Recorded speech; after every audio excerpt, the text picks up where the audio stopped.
Hello everyone, welcome back in the next video of functional programming series.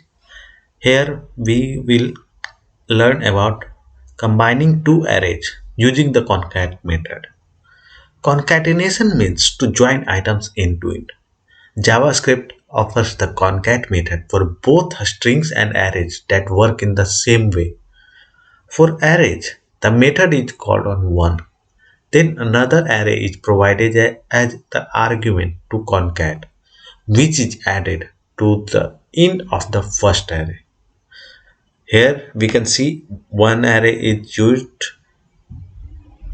and upon that concat method is applied where we are passing the second array as argument,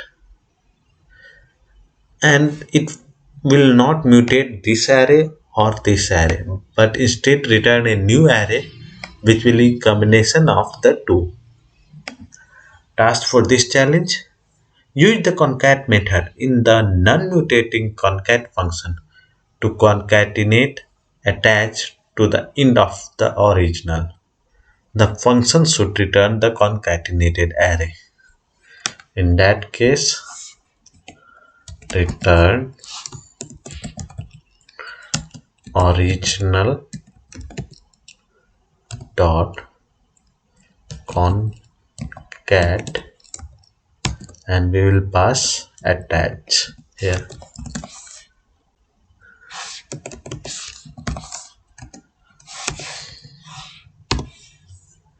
Now let's run the tests and download my solution.